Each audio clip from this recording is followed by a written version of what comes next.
MLA కాలేరు Venkatesh Amberpet corporator ఈ విజయ్ కుమార్ గౌడ్ తో కలిసి ప్రేమ్ నగర్ న్యూ ప్రేమ్ నగర్ విస్తృతంగా ఎన్నికల ప్రచారం పాదయాత్ర నిర్వహించారు. ఈ పాదయాత్రకు పెద్ద ఎత్తున జనం హాజరై సాదర స్వాగతం తెలియజేశారు. బీఆర్ఎస్ గెలుపుకు తిరుగులేదు అన్న నినాదాలతో ఆ ప్రాంతమంతా హోరెత్తింది. ఈ సందర్భంగా ఎమ్మెల్యే కాలేరు వెంకటేష్ మాట్లాడుతూ అంబర్పేట నియోజకవర్గంలో చేసినటువంటి అభివృద్ధి కార్యక్రమాలు, బీఆర్ఎస్ పార్టీ ప్రభుత్వంలో ఉన్నప్పుడు అమలు చేసినటువంటి సంక్షేమ కార్యక్రమాలు, పద్మారావు గౌడ్ కి అత్యధిక మెజార్టీ అంబర్పేట నియోజకవర్గం నుండి వస్తుందని, పద్మారావు గెలుపుకు తిరిగిలేదని తెలియజేశారు. ఈ కార్యక్రమంలో నియోజకవర్గ సమన్వయకర్త డివిజన్ అధ్యక్షుడు సిద్ధార్థ ముదిరాజ్, ప్రజలు, బీఆర్ఎస్ సీనియర్ నాయకులు, మహిళా నేతలు, మైనారిటీ నాయకులు, కార్యకర్తలు పాల్గొన్నారు.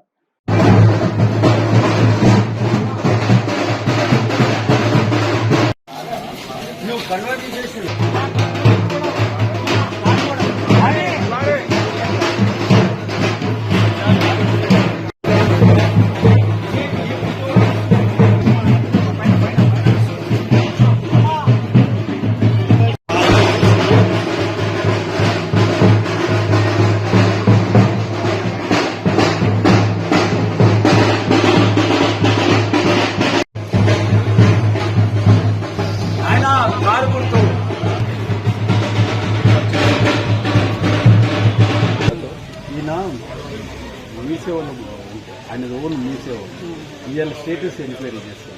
ఎంక్వైరీ చేసి మళ్ళీ మీకు వచ్చి చెప్తారు. సరే ఈయననే వస్తాం.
అన్నా అన్నా అన్నా ఫోటో అన్నా అయితే అటువైపు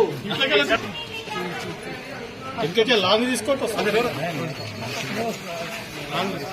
ఓకే రేపు పొద్దున చెప్పి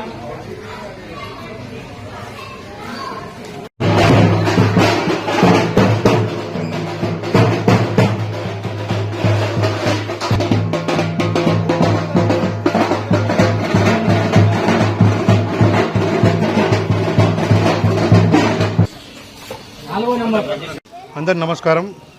ఇవాళ మన కేసీఆర్ గారు బలపరిచిన సికింద్రాబాద్ పార్లమెంట్ అభ్యర్థి శ్రీ పద్మారావు గౌడ్ గారిని గెలిపించాలని మా ఎమ్మెల్యే కాలేరు వెంకటేష్ గారు మరియు మన డివిజన్ ప్రెసిడెంట్లు, జనరల్ సెక్రటరీ, అలాగే కార్యకర్తలు, నాయకులు మేమందరం కలిసి ఈ కార్యక్రమంలో పాదయాత్రలో పాల్గొన్నాము. ప్రజల నుంచి మంచి స్పందన ఉంది. గతంలో ఇక్కడ ప్రేమ్నగర్లో చాలా ఇబ్బందికరంగా నాలా పరిస్థితి ఉండేది. ఇక్కడ ఎక్కడైనా నీళ్లు వర్షం చిన్న చుక్క కొద్దిగా ఒక గంట వర్షం పడ్డా పొంగి పొర్లేటిది. అలాంటి నాలని ఇవాళ ఒక రోజు వర్షం పడ్డా కూడా నీళ్ళు నిలవకుండా పోయేటట్టు వెనుక ఒక ₹1,00,00,000 నాలా వెడల్పు కార్యక్రమం చేశాము. అలాగే డీషిల్టింగ్ కూడా ఎప్పటికప్పుడు చేస్తూ మన పటేల్ నగర్ చౌరస్తాలో నాలా నుంచి అక్కడ డైవర్ట్ నీళ్ళు చేశాము. డైవర్ట్ చేయడం వల్ల నీళ్లు రాకుండా, ప్రేమ్నగర్కి నీళ్లు రాకుండా చేయడం జరిగింది. దీనివల్ల ప్రజల నుంచి కూడా మంచి స్పందన ఉంది. ప్రజలు కూడా మేము కారు గుర్తుకే ఓటేస్తాము. ఎందుకంటే పింఛను కూడా 2000 పింఛను లబ్ధి పొందినాం కాబట్టి, అలాగే కళ్యాణ లక్ష్మి కానీ, షాదీ ముబారక్ కానీ ఇవన్నీ కూడా కేసీఆర్ తరఫున వచ్చినాయి కాబట్టి కారుకే వేస్తాని ప్రజల నుంచి మంచి స్పందన వచ్చింది. దీని విధంగా చూస్తే పద్మారావు గారు అత్యధిక మెజార్టీతో గెలుస్తారు. దీనికి మా కార్యకర్తలు, నాయకులు కానీ చాలా కృషి చేస్తున్నారు. కాబట్టి అందరికీ ధన్యవాదాలు తెలుపుతూ కృతజ్ఞతలు.